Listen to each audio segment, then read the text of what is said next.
영적 성도의 모습이란 제목으로 말씀을 같이 생각해 보겠습니다. 옛날에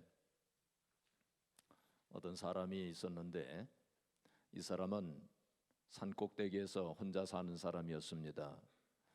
이 사람이 방송국에 편지를 썼어요. 뭐라고 썼느냐면은 저는 산꼭대기에서 혼자 사는 사람입니다. 그런데 저의 유일한 낙은 바이올린을 키는 일입니다. 그런데 바이올린을 조율을 할 수가 없습니다. 그러니까 방송국에서 도레미파 솔라 라를 이렇게 눌러주시면 거기에 맞춰가지고 제 바이올린을 조율을 하고 싶습니다. 그러니 꼭 부탁을 들어주세요 하면서 편지를 써보냈습니다. 각 방송국에서 그 편지를 보고 실제로 라를 그 건반을 눌러줬대요. 그 사람이 그걸 가지고 이제 조율을 했겠죠. 참 아름다운 이야기입니다. 우리가 이 악기는 조율을 해야 됩니다. 그렇죠? 아무리 좋은 악기를 할지라도 조율을 하지 아니하면 제 음을 내지 못합니다. 마찬가지로 우리의 마음, 생각, 우리의 영혼도 조율이 필요해요. 뭐가 필요해요? 조율이 필요합니다. 이 세상에 우리 눈에 보이진 않아도 이 지금 공기 중에 수많은 전파들이 있어요. 라디오에서 나오는 전파, 혹은 텔레비전 방송국에서 나오는 전파, 혹은 스마트폰, 셀폰에서 나오는 전파 등등 수많은 전파가 있지 않습니까? 그런데 그 전파를 잡기 위해서는, 그 소리를 듣기 위해서는 주파수가 맞아야 돼요. 그렇죠? 방송국에서 나오는 주파수, 그게 맞아야, 수신기가 맞아야 우리가 소리를 들을 수 있습니다. 마찬가지로 이 세상에는 지금 이 공기 중에도 수많은 영적인 음성이 있어요. 하나님께서 우리에게 주시는 음성도 있는가 하면 마귀 사탄이 주는 음성들도 있어요. 그런데 우리의 영적 주파수가 지금 마귀 사탄에게 맞춰져 있으면 마귀 사탄의 음성을 듣게 됩니다. 그런데 우리의 영적 주파수가 하나님에게 맞춰져 있으면 하나님의 음성을 듣게 되는 것입니다. 그래서 우리의 주파수를 어디에 맞추는가, 그것이 굉장히 중요한 것입니다. 예수님께서 요한복음 10장에서 목자와 양의 관계에 대한 말씀을 하셨어요. 그때 예수님께서 뭐라고 말씀하셨냐면 양은 목자의 음성을 듣느니라, 이렇게 말씀하셨어요. 참 양은 주님 목자의 음성을 듣는다는 것입니다.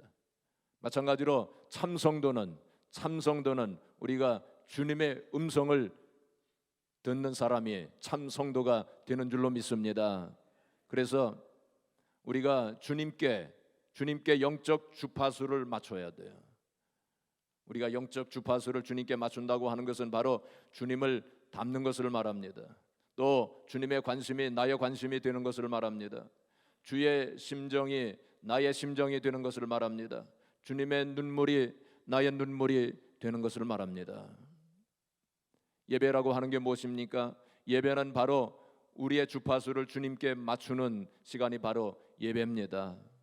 오늘 지금 이 시간 주파수를 주님께 지금 맞추시고 계세요? 우리가 세상에서 살면서 흐트러진 우리의 영적 주파수를 주님께 맞춰야 돼요. 예배는 바로 영적 주파수를 주님께 맞추는 그러한 시간입니다. 우리가 기도하면서 우리 영적 주파수를 맞춰야 돼요. 회개하면서, 통회하면서 영적 주파수를 주님께 맞춰야 됩니다. 우리가 찬송하면서, 찬송은 곡조 있는 기도라고 하였는데 찬송하면서도 우리 영적 주파수를 주님께 맞춰야 돼요. 우리 말씀 들으면서, 이 시간 하나님 말씀을 들으면서 영적 주파수를 주님께 맞춰야 되는 것입니다.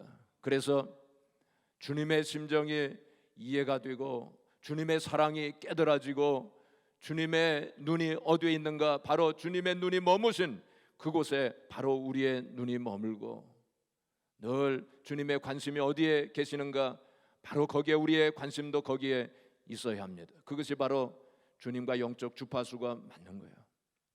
이렇게 주님과 영적 주파수가 맞춰진 그러한 사람들을 가리켜서 우리는 하나님의 영으로 인담을 받는 사람이라 이렇게 말할 수 있습니다.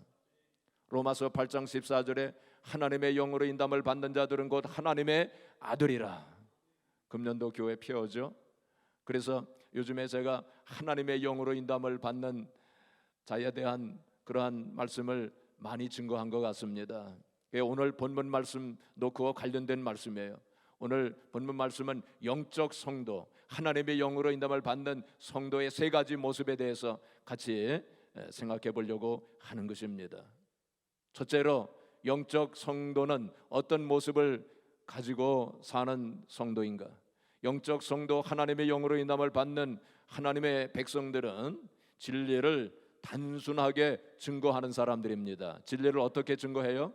단순하게 증거하는 사람들이에요. 고린도후서 4장 2절에 보시면은 이에 숨은 부끄러움의 일을 버리고 속임으로 행하지 아니하며 하나님의 말씀을 혼잡하게 하지 아니하고 그랬어요. 하나님 말씀을 혼잡하게 하지 아니한다. 영어 성경에 보니까 distort라고 하는 단어를 썼습니다. 왜곡시킨다는 거죠. 뒤튼다는 거예요.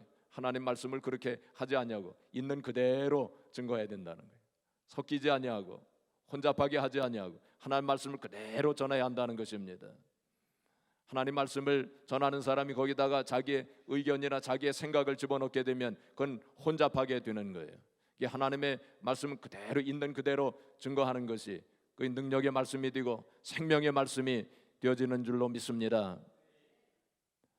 바울 사도가 고린도전서 2장 1절 이하에 보시면은 바울 사도가 고린도 교회에서 어떤 마음의 자세를 가지고 목회를 하였는가 그걸 고백한 말씀이 있어요. 거기 보면은 뭐라고 고백을 했느냐면은 사람의 말과 지혜의 아름다운 것으로 하지 아니하고, 고린도서 2장 1절에 그렇게 말씀했어요. 사람의 말과 지혜의 아름다운 것으로 하지 아니했다고.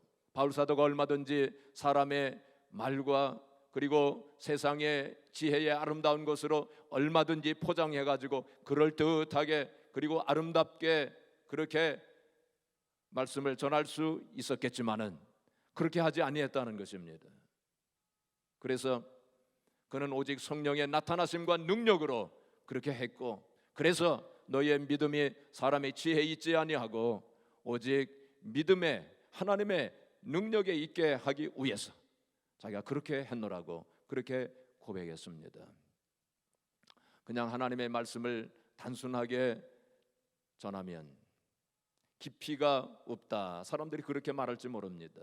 그래서 바울 사도가 실제로 바울 사도의 말은 좀 깊이가 없는 것 같다, 그런 말을 듣기도 했습니다. 단순하게 그냥 단순하게 하나님 말씀을 전하였기 때문에. 하나님께서는 영적 비빔밥을 별로 좋아하지 아니하십니다. 그래서 이스라엘 백성들이 가나안 땅으로 들어갈 때 하나님께서 무엇을 강조하시면서 경고를 하셨느냐면은 가나안 땅에 들어가거든 거기 이방 백성들의 그 풍습을 따라가지 말고 이방 백성들의 문화를 따라가지 말고, 그리고 곡식을 뿌릴 때에도 섞어가지고 씨앗을 섞어가지고 뿌리지 말아라. 그리고 또 동물들도 잡종교배를 하지 말아라. 하나님은 섞이는 것을 싫어하십니다. 그래서 우리가 말씀을 전할 때에도 다른 것이 들어가서는 안 됩니다. 하나님 말씀을 그대로 전하는 것이 중요한 것입니다. 옛날 바울 사도 시대에는 수사학이라든지 웅변술이 많이 발달을 했어요. 사람들이 말을 할 때 아주 미사여구를 동원해 가지고 그리고 여러 가지 화려하게 이렇게 여러 가지로 해 가지고 웅변을 하는 것, 그거를 사람들이 굉장히 중요하게 생각했습니다. 그러나 바울 사도는 그렇게 하지 않았다는 것입니다. 그냥 하나님 말씀 그대로 단순하게 증거했노라, 그렇게 고백을 한 것입니다. 우리가 하나님 말씀을 전할 때 거기다가 세상 어떤 학문을 집어넣는다든지 혹은 세상 사상이라든지 세상 철학을 집어넣게 되면은 좀 이렇게 멋있어 보이기도 하고 잘하는 것 같기도 하고, 그렇지만은 거기에는 생명이 없어요. 하나님 말씀 그대로 전하는 것이 생명이 있는 줄로 믿습니다. 우리가 호박 씨도 그것을 이렇게 자기 보기에 좀 안 좋다고 그걸 좀 깎아내가지고 거기다 다른 거를 붙여놓고 그래서 심어보세요. 그게 씨앗이 나오는가? 그냥 그대로 있는 그대로, 그렇죠? 그래 심어야 그 생명이 있는 것입니다. 하나님 말씀도 마찬가지예요. 요즘에 다원주의가 판을 치고 있습니다. 다원주의라고 하는 플루랄리즘, 그건 뭐냐면은 예수님 아니더라도, 예수님 안 믿더라도 다른 사람 믿어서라도 구원받을 수 있다고, 석가모니 믿어도 구원받을 수 있고, 마호메트를 믿어도 구원받을 수 있고, 다른 이방 종교를 믿어도 구원받을 수 있다고 주장하는 것이 다원주의입니다. 그래서 유명한 신학자들도 그렇게 주장하고 그렇게 가르칩니다. 많은 교회에서도 그렇게 또 가르치는 교회들도 있습니다. 그러나 우리는 하나님 말씀 그대로, 하나님 말씀 그대로 전하는 것이 중요합니다. 우리가 잘 알고 있는 것처럼 요한복음 14장 6절에 보면 그가 곧 길이요 진리요 생명이니 이로 말미암지 않고는 아버지께로 올 자가 없다 그랬어요. 예수님께서 내가 곧 길이요 진리요 생명이라고, 예수님만이 길 되시고 진리 되시고 생명 되신다고 하는 그 사실을 믿고 우리는 그것을 단순하게 증거하는 사람이 되어야 할 것입니다. 사도행전 4장 12절에 뭐라고 말씀했습니까? 다른 이로서는 구원을 받을 수 없나니 천하 인간의 구원을 얻을 만한 다른 이름을 우리에게 주신 적이 없다고 그 말씀했어요. 분명히 성경에 그렇게 기록되어져 있기 때문에 다른 사람들은 우리를 편협하다 혹은 독단적이다 그렇게 말을 들을지라도 우리는 하나님 말씀 그대로 전해야 될 그런 사명이 있는 줄로 압니다. 천국과 지옥에 대해서도 마찬가지예요. 많은 사람들이 지금 천국과 지옥에 대해서 믿지 않고 있습니다. 어떤 신학자들은 그냥 그것은 상징적인 의미다라고 그렇게 평가절하하는 그런 사람들도 있어요. 그러나 성경에 분명히 천국과 지옥에 대한 말씀이 있기 때문에 우리는 그것을 믿고 또 그것을 단순하게 증거하는 것입니다. 그런 사람들이 바로 영적인 성도의 모습이다라고 이렇게 말할 수 있습니다.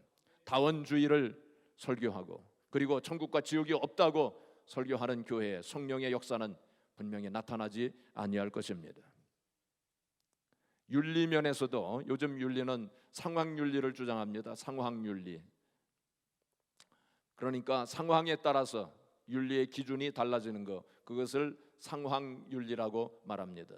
그러니까 좋은 게 좋은 거다라고 그렇게 말하는 것입니다. I am okay, you are okay. 그래서 다 서로 좋으면 됐지 뭘 그냥 그렇게 불편하게, 상대방 불편하게 하는 말은 우리 하지 않도록 하자. 근데 그거예요. 그렇기 때문에 성향윤리를 주장하는 사람들은 설교를 해도 하나님 말씀을 전해도 죄를 거론하지 않습니다. 죄에 대해서 별로 지적해주지 않습니다. 근데 성경을 보게 되면 죄에 대한 말씀이 얼마나 많이 나옵니까? 그렇죠? 창세기부터 요한계시록까지 모든 말씀들이 다 사실은 죄에 대한 말씀이에요. 우리가 죄를 지적해야 됩니다. 우리의 행실을 보고 우리의 마음과 생각을 보고 우리가 얼마나 죄인인가 하는 것을 깨닫고 회개해야 돼요. 그래서 죄를 지적해주고 또 회개를 강조하는 그런 하나님 말씀이 있어야 돼요.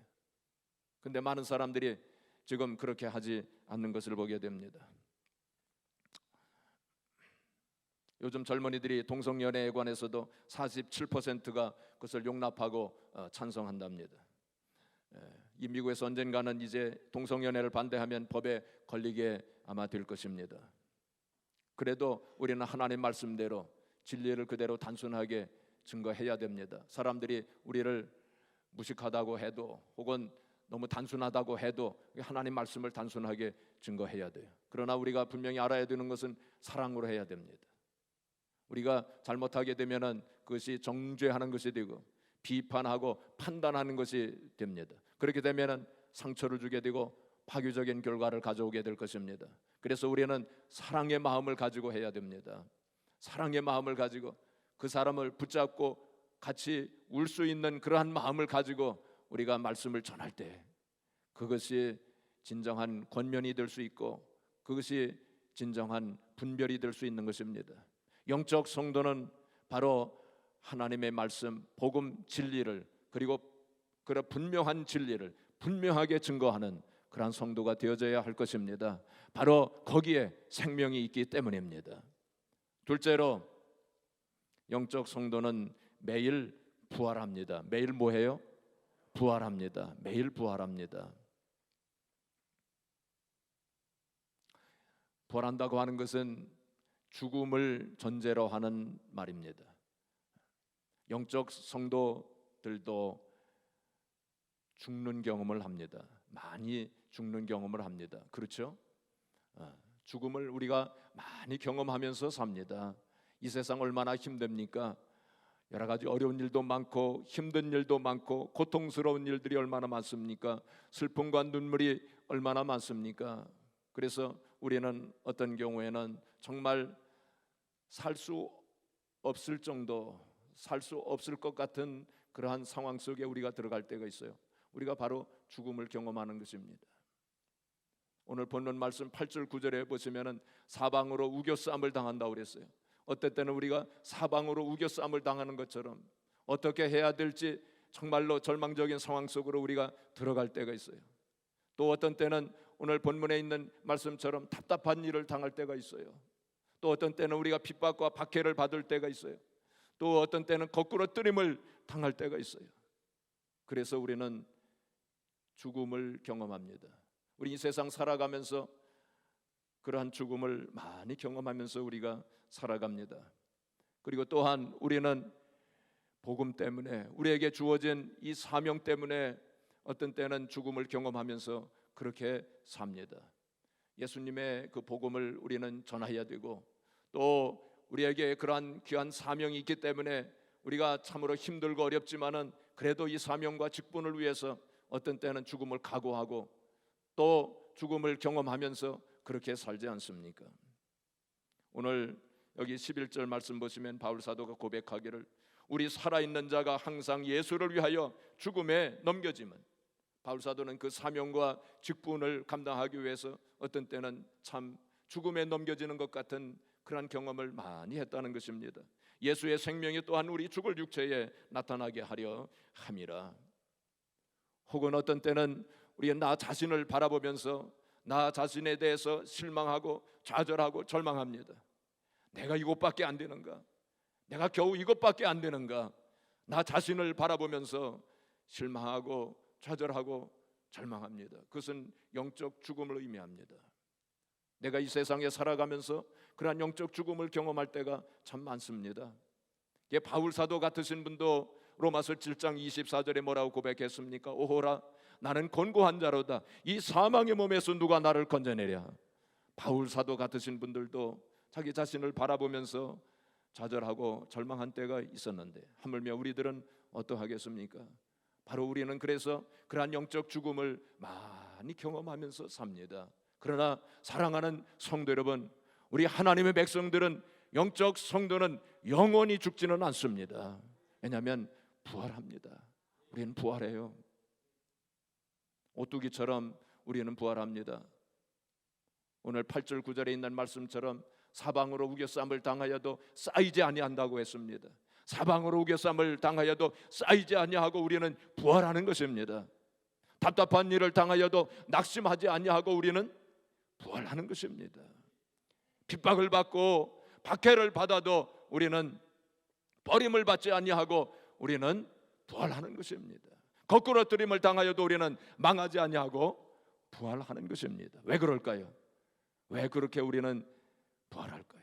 왜 우리는 그렇게 부활할 수 있을까요? 7절 말씀이 그 해답이에요. 7절 말씀. 우리 7절 말씀을 같이 봉독해 보겠습니다. 7절 말씀 시작. 우리가 이 보배를 질그릇에 가졌으니 이는 심히 큰 능력은 하나님께 있고 우리에게 있지 아니함을 알게 하려 함이라. 이 보배를 어디에 가졌어요? 질그릇에 가졌어요. 이 질그릇은 뭘 의미하고 있습니까? 우리의 연약함과 우리의 부족함을 가리킵니다. 우리가 얼마나 연약한 존재들입니까? 우리의 육신은 얼마나 연약합니까? 얼마나 깨어지기 쉽습니까? 얼마나 병에 잘 걸립니까? 또 우리의 마음은 어떠합니까? 우리의 마음은 얼마나 쉽게 깨어집니까? 우리의 마음이 얼마나 쉽게 상처를 받습니까? 그래서 우리는 질그릇과 같은 존재들이에요. 그런데 거기에 질그릇에 뭐가 담겨져 있어요? 보배가 담겨져 있습니다. 보배가 담겨져 있어요. 보배. 여기서 보배는 복음을 가리킵니다. 그리고 여기서 보배는 복음의 직분, 복음의 사명을 가리킵니다. 더 나아가서는 예수 그리스도를 의미하는 거예요. 바로 우리는 우리의 질그릇 같은 우리 연약한 육신과 연약한 마음과 생각 속에 바로 예수님, 보배로 오신 예수님을 모시고 우리는 살아가고 있기 때문에 우리는 부활할 수 있다는 것입니다. 아무리 힘들고 어려울지라도 우리는 부활할 수 있는 거예요. 사방으로 우겨쌈을 당하여도 바로 우리 안에 예수님께서 계시기 때문에 예수님께서 지혜도 주시고 힘도 주시고 권능도 주시고 능력도 주시기 때문에 사방으로 쌓이지 아니하고 부활할 수 있는 것입니다. 우리가 답답한 일을 당하여도 우리 안에 예수님이 계시기 때문에 예수님께서 지혜도 주시고 힘도 주시고 능력도 주시기 때문에 우리가 낙심하지 아니하고 부활할 수 있는 거예요. 우리가 핍박을 받고 박해를 받고 거꾸로뜨림을 당하여도 망하지 아니하는 것은 우리의 속에 예수님께서 계시기 때문에 보배로 오신 예수님께서 우리에게 지혜도 주시고 능력도 주시고 권능도 주시기 때문에 예수님을 통해서 우리가 부활하게 되는 것입니다. 할렐루야. 그래서 바울 사도가 오호라 나는 곤고한 자로다 이 사망의 몸에서 누가 나를 건져내랴 라고 탄식했지만 바로 그 다음 절에 뭐라고 고백했냐면 예수 그리스도 안에서 내가 감사하리로다. 그렇게 탄식하고 절망하고 좌절했지만은 예수 그리스도가 내 안에 그 안에 있는 것을 발견하고 예수 그리스도를 통해서 승리하고 예수 그리스도 안에서 다시 부활한다고 하는 그 사실을 깨달았기 때문에 예수 그리스도 우리 주님께 감사하노라 라고 고백했어요. 그리고 로마서 8장 37절에 보시면 우리 주 예수 그리스도로 말미암아 우리가 넉넉히 이기느니라 그렇게 고백한 것입니다. 우리의 힘과 능력으로는 이길 수 없어요. 우리의 힘과 능력으로는 죽을 수밖에 없고 좌절 절망 속에 살 수밖에 없지만 우리 안에 예수님이 계시기 때문에 그 예수님을 통해서 우리가 넉넉히 승리하면서 이겨나가고 또 부활할 수 있다고 분명히 말씀하시고 있는 것입니다. 사랑하는 성도 여러분, 우리는 세상살에 누울 때는 참 약하게 보일지 모릅니다. 그렇죠? 우리 성도들이 겉으로 볼 때는 참 약하게 보이지만은 그러나 실상은 약한 존재가 아닙니다. 참으로 강한 존재입니다. 세상 사람들이 우리를 볼 때는 참 약하게 봅니다. 사실 우리는 이 세상 살아가면서 세상 사람들에게 양보하면서 삽니다. 그 사람들을 위해서 희생하면서 살아갑니다. 그 사람들을 섬기면서 살아갑니다. 또 그 사람들을 위해서 희생하며 섬기면서 그렇게 살기 때문에 세상 사람들은 우리를 약하게 볼지 모릅니다. 또 우리는 오리를 가자 하면 몇 리를 가요? 10리를 갑니다. 속옷을 달라고 하면 겉옷까지 주는 사람들입니다. 오른뺨을 때리면 왼편까지 대는 사람들이에요. 세상 사람들이 볼 때는 참 우리가 약한 존재같이 보여요. 그러나 우리가 약한 존재가 아닙니다. 우리가 죽기 위해서 우리가 죽기 때문에 우리가 죽어야 되기 때문에 우리가 약한 존재같이 보입니다. 그러나 우리가 죽을 때 바로 우리 안에 예수님이 나타나시는 거예요. 우리가 죽을 때 우리의 질그릇이 깨어질 때 바로 우리 안에 계신 예수님께서 나타나시기 때문에 그 예수님이 나타나신다고 하는 건 예수님의 부활입니다. 바로 예수님이 나타나시고 예수님의 부활, 그래서 그 부활에 우리가 참여함으로 우리도 부활하게 되는 것입니다. 바로 그래서 우리가 아무리 인생이 힘들고 어렵고 고통과 슬픔이 많아도 우리 예수님을 믿고 예수님과 동행하는 성도는 날마다 순간마다 늘 부활하면서 사는 것입니다. 사랑하는 성도 여러분, 이 세상 살아가는 동안에 이 부활을 늘 경험하시기를 주의 이름으로 축복합니다. 오늘 10절 11절 말씀 여기 보시니까 우리가 항상 예수의 죽음을 몸에 짊어지면 예수의 생명이 또한 우리 몸에 나타나게 하려 함이라. 우리 살아있는 자가 항상 예수를 위하여 죽음에 넘겨지면 예수의 생명이 또한 우리 죽을 육체에 나타나게 하려 함이라. 우리가 죽을 때 바로 예수 그리스도께서 나타나신다는 거예요. 바로 그것이 부활이에요. 바로 우리는 그 부활에 주님에 참여하게 되고 그래서 우리가 매일매일 부활을 경험하면서 사는 것이죠. 영적 성도는 바로 매일매일 부활하는 성도들입니다. 마지막으로 영적 성도들은 영적 세계를 바라봅니다. 어디를 바라봐요? 영적 세계를 바라봅니다. 오늘 18절 말씀 보시면 우리의 돌아보는 것은 보이는 것이 아니에요. 보이지 않는 것이니 보이는 것은 잠깐이요 보이지 않는 것은 영원함이니라. 우리가 돌아보는 그 세계는 보이지 않는 세계, 영적 세계를 우리가 돌아봅니다. 새 성경은 주목한다고 했습니다. 바로 우리는 보이지 아니하는 영적 세계를 늘 주목하면서 거기를 바라보면서 우리는 살아가는 것입니다. 세상 사람들은 세상에 관심이 많아요. 세상 사람들은 세상을 바라보면서 눈에 보이는 것을 바라보면서 그렇게 삽니다. 그래서 외모를 바라봅니다. 그리고 또 어떤 집에 사느냐 거기에 관심이 많아요. 어떤 자동차를 몰고 다니느냐 거기에 관심 많아요. 돈이 얼마나 있느냐 거기에 관심 많아요. 또 얼마나 출세하고 성공했느냐 거기에 관심 많아요. 그러나 우리가 주님 앞에 섰을 때 주님은 우리에게 네가 저 세상에 있을 때에 어떤 집에서 살았느냐 그거 묻지 아니하실 것입니다. 어떤 자동차 몰고 다녔느냐 그거 묻지 아니하실 것입니다. 주님은 뭘 물으실까요? 주님은 네가 나를 얼마나 닮았느냐, 주님 그거 물으실 거예요. 그리고 주님께서 또 내가 너를 저 세상에 보냈을 때에 준 그 사명을 얼마나 순종하면서 그것을 이루었느냐, 주님은 그걸 물으실 거예요. 그래서 우리는 늘 영적인 세계를 바라보면서 주님과 1대1로 주님을 만나는 그 순간을 늘 우리가 생각하면서 주님으로부터 어떤 평가를 받을 것인가, 우린 그거 생각하면서 살아야 할 것입니다. 17세기에 프랑스 파리 근교에 수도원이 있었대요. 그 수도원에 니콜라스 헤르만이라고 하는 사람이 있었답니다. 이 사람은 신학을 공부한 사람이 아니었어요. 이 사람은 사제도 아니었습니다. 이 사람은 평범한 평신도였습니다. 이 사람은 평생 그 수도원에서 무슨 일을 했느냐, 부엌에서 일했습니다. 부엌에서 접시 닦기를 했습니다. 채소를 닦았습니다. 그리고 계란을 이렇게 계란을 만들었어요. 계란 부침을 했어요. 그리고 그 부엌 바닥을 닦는 일을 평생 했습니다. 그런데 그는 늘 하나님의 임재를 경험했어요. 그런 일을 하면서 늘 하나님의 임재를 경험했습니다. 그리고 그는 그런 일을 하면서 하나님의 크신 능력을 체험하고 그것이 나타났습니다. 그래서 사람들이 그를 구경하려고 그 수도원에 몰려들었습니다.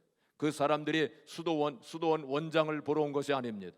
혹은 수도원에 수도하고 있는 사제들을 보러 온 것이 아닙니다. 바로 부엌에서 일하는 그 사람을 보기 위해서 수많은 사람들이 몰려왔습니다.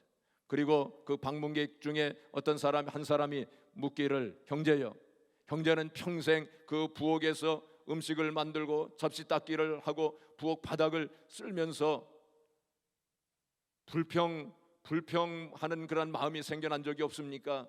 하고 그렇게 물었답니다. 그때 그는 이렇게 대답했대요. 나는 불평할 시간이 없습니다. 나는 음식을 만들면서 계속 기도합니다. 이 음식을 먹는 자에게 하나님의 평강으로 채우소서. 그리고 청소하면서는 이렇게 기도합니다. 하나님의 아름다운 동산을 더욱 아름답게 하소서. 그래서 저는 하나님께 기도하는 시간 외에 남는 시간이 없습니다. 그래서 사람들은 그를 부엌의 성자라고 불렀어요. 부엌의 성자라고. 그리고 그는 말하기를 꼭 큰 일을 해야 할 필요는 없습니다. 나는 후라이팬에 작은 계란 하나라도 하나님을 사랑하는 마음으로 뒤집습니다. 계란 하나 뒤집는 것도 하나님을 사랑하는 마음으로 뒤집는다는 거예요.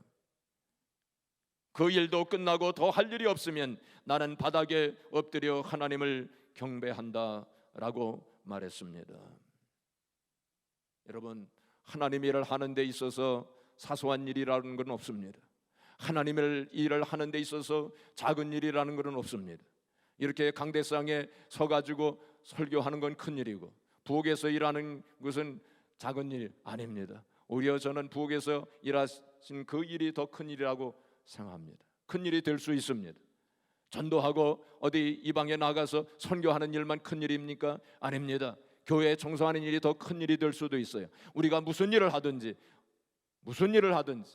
하나님을 할 때 우리가 어떤 마음가짐으로 하느냐, 그것이 중요한 것입니다. 사랑하는 성도 여러분, 우리의 남은 생에 우리가 어떻게 살아야 하겠습니까?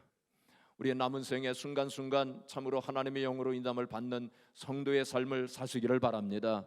영적 성도의 모습을 가지고 사시기를 바랍니다. 우리 하나님의 말씀, 진리의 말씀을, 하나님의 뜻을 단순하게 우리가 담대한 마음으로 우리의 말로, 우리의 입술로 혹은 우리의 행동으로, 우리의 생활로 그것을 단순하게 증거하시면서 그렇게 사시기를 바랍니다. 그리고 비록 인생이 참으로 힘들고 어렵고 죽을 것 같은 그러한 인생을 우리가 살 때라도 우리가 늘 예수 그리스도 안에서 늘 부활하면서 부활을 경험하면서 사시기를 바랍니다. 그리고 이 세상에 우리의 눈을 두지 말고 늘 영적인 세계 하늘나라에 그 주님과 만나는 그 순간을 생각하시면서 영적인 세계에 관심을 가지고 사시는 영적 성도가 되어져서 참으로 하나님 앞에 큰 영광 돌려드리는 저와 여러분들이 되어지기를 주님의 이름으로 축복합니다.